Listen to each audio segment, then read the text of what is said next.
This tank is the rank 100 reward for this season of War Heroes. So let's jump into how this vehicle actually plays in the game, and of course we are looking at the Guardian STG. This is the tank that you're able to get for free. You don't actually have to pay any money. All you have to do is complete a series of season challenges. Whether you have the battle pass or whether you don't, you'll still be able to pick this one up. So we're going to cover how you can actually play this tank, the sort of things that are good about it, and why you are going to want to actually pick this one up, even if it is just for the case of if you accidentally get this one in a key card and end up getting a ton of gold for it either way, or if you're actually wanting to play this thing, which I highly recommend since it offers you something a bit different and is very similar to the vehicle that we reviewed yesterday as of the recording of this video, which was the K91, the tier 10 medium tank that is very similar in which it plays. But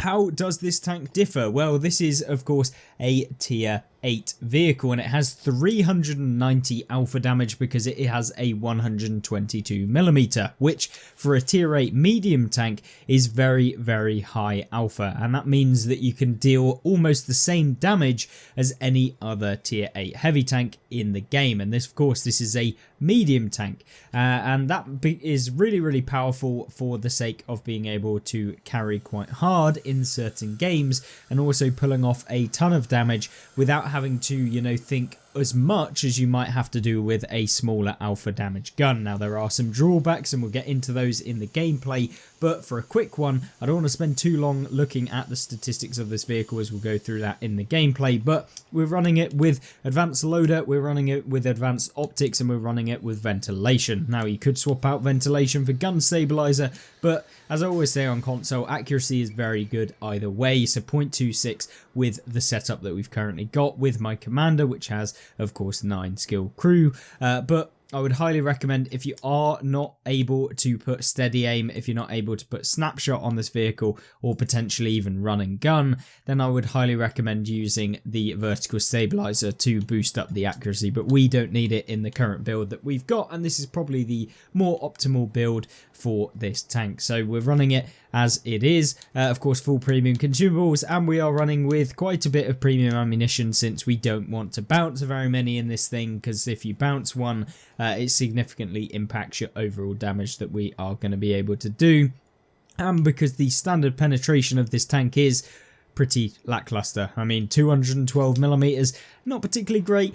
248 on the premium, still not particularly too great for those tier 10 matchups, and it will meet tier 10. So without further ado, we do have 2,500 damage per minute, 6 degrees of gun depression, and 50 kilometers an hour top speed. Those are the key things to look at with this vehicle, but let's jump into a game and see how it actually plays. Now, our first game in this vehicle is on Kasserine, and this is the standard battle. It isn't encounter, because you know encounter on Kasserine is heavily biased to one side, and it's nice to see the standard mode coming back into the rotation. But we're going to play this tank very aggressively in this game to be able to push forward, and this tank can do that quite well. The armor model of this vehicle is pretty decent. You can bounce quite a few rounds because of the very well angled frontal armor that allow you to bounce quite a few, but there are still some problems when it comes to the armor. You can be penned quite easily. It is not particularly that thick, and really if people are aiming at you, they are going to pen you 9 times out of 10, even in tier 6s and 7s if they load premium, and in a tier 7 you probably don't even have to load premium to pen this vehicle. The turret as well is not particularly incredibly strong because you have the big cupola which can be penned, and also if people are at your tier or higher, they can just load premium and go through the turret. So yeah, not ideal whatsoever. One thing that we forgot to mention within the statistics page is the aim time of this vehicle, because it isn't particularly great. With all of the bonuses that we do have with this tank, 2.26 second aim time, which feels quite annoying in the game because of the fact that you do have quite bad dispersion values with this thing. It feels like it blooms out quite a lot, so you do have some problems in that regard. So with that kind of initial bit out of the way, the good thing about this tank is that it is very, very super fun to play when you start penning your shots because of that high alpha, because of the fact that, you know, your teammates and stuff are going to be able to support you in between your reload, which is 9 seconds or 9.24 when we're running it in the setup that we did have. It'll be slightly more for those of you that don't have rapid loading on your commander, or for those of you that don't have advanced loader or improved ventilation. So either way, you'll be looking at about 11 seconds if you're running this tank basically stock, or maybe just slightly higher. But either way, what we've done here is pushed into a typical spot. There's not a lot on the enemy team that are kind of making their way through the center of the map.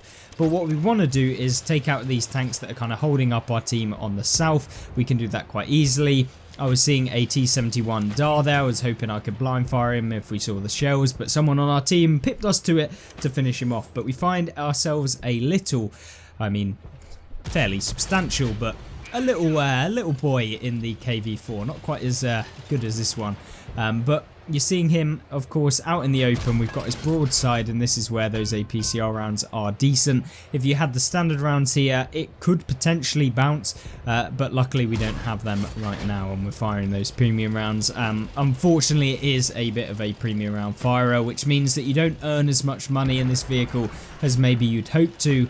If you have a brilliant game, then yeah, you're going to earn silver. If you have an okay game, you're going to earn silver, but it's just not going to be outrageously good at being able to earn a ton of silver. But what we do here is we push up. We want to get forward since the game is starting to come to a close. It looks like our team are just going to be able to win.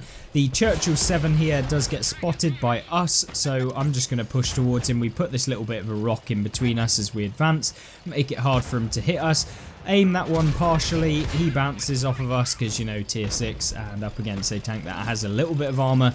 And now it's just time to push, because we have that opportunity to do that with this tank. 50 kilometers an hour allows you to mobilize yourself around the map fairly well. It's not anything crazy, and you're certainly not going to be able to make huge plays. You're not going to be able to just troll your opponents with that speed. You probably aren't going to be out traversing anyone, but that's where you get this speed as opposed to some of the other vehicles in the game.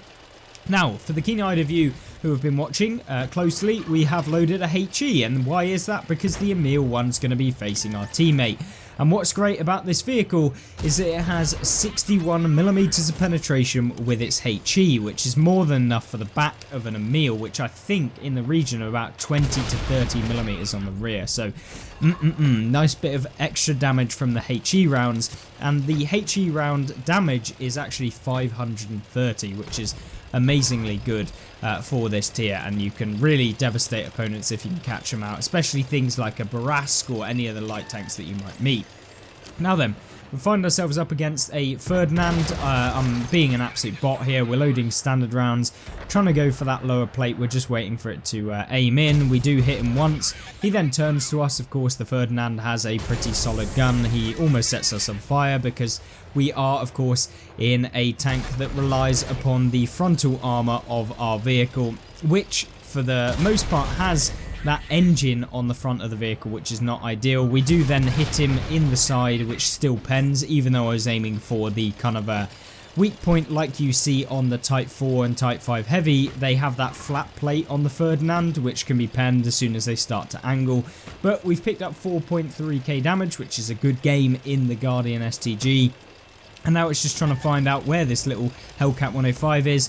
Of course, we managed to hit him on the move with a full bloom on this tank and finish him off. So 4,300 damage, well, 1 damage off, but a victory nonetheless, and a pretty decent game at that, managing to pick up 78,000 silver. That's without any silver boosts on this vehicle, by the way.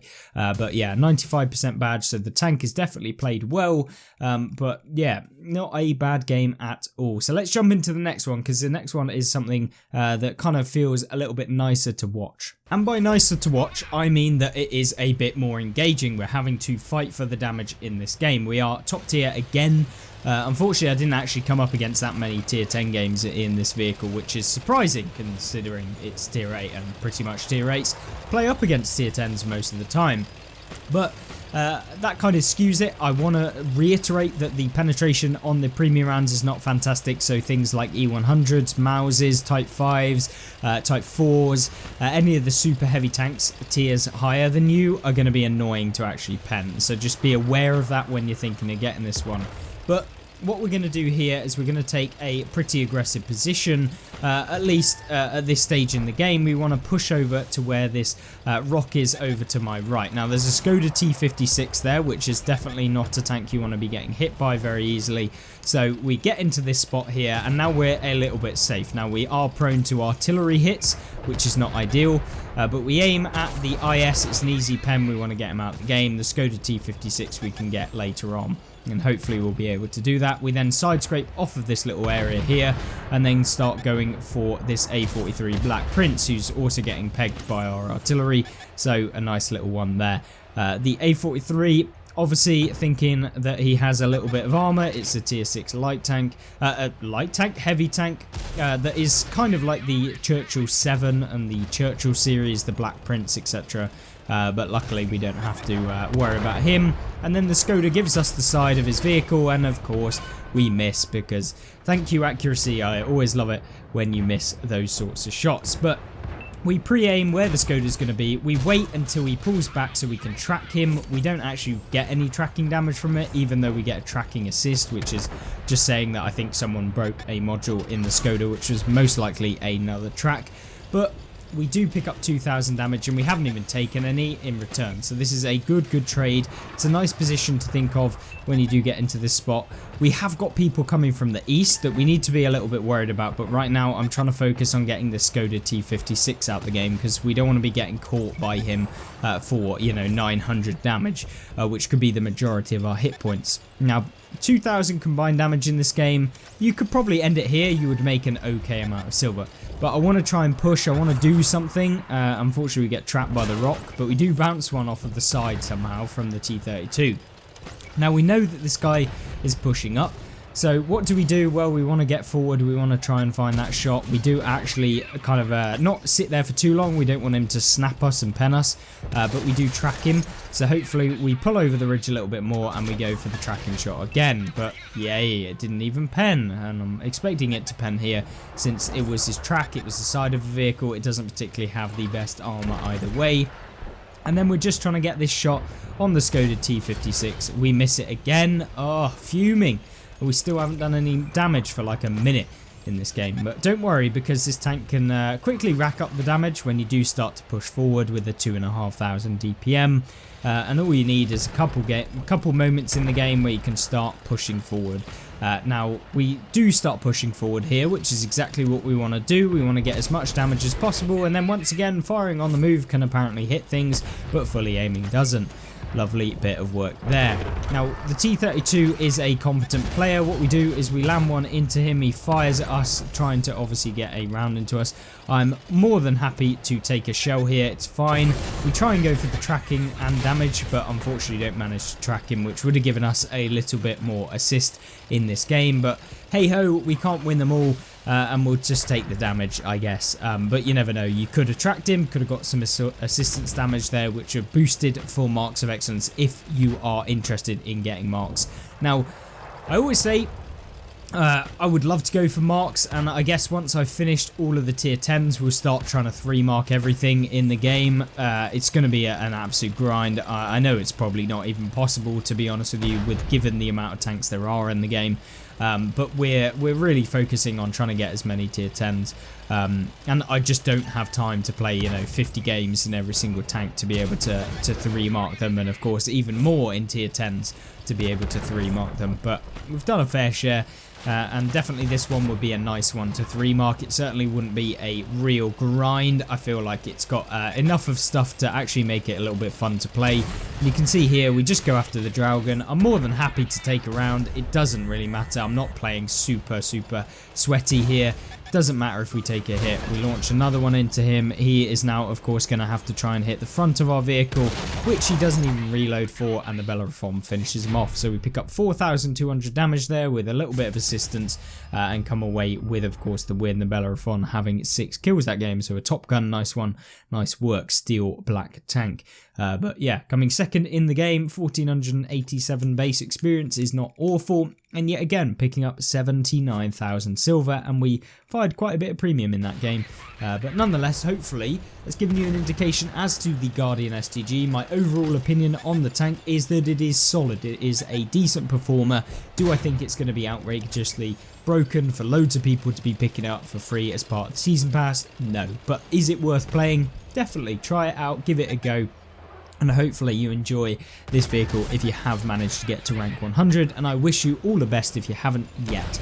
And of course it's not too difficult with all of the season challenges that we have, and with the season coming to a close you have a ton of challenges you can complete right now. So yeah, good luck on anyone that hasn't done it, and of course good luck in your games in this vehicle if you do decide to play it, and I highly recommend it. But other than that, if you have any questions, if you have any queries, or you want to see specific videos, leave them in the comment section down below, and I will try my best to upload as many videos that you guys request. And of course, once again, I hope you have a fantastic rest of the day and a fantastic rest of the week, and I'll see you on the stream on Friday if you're about. Thank you and goodbye.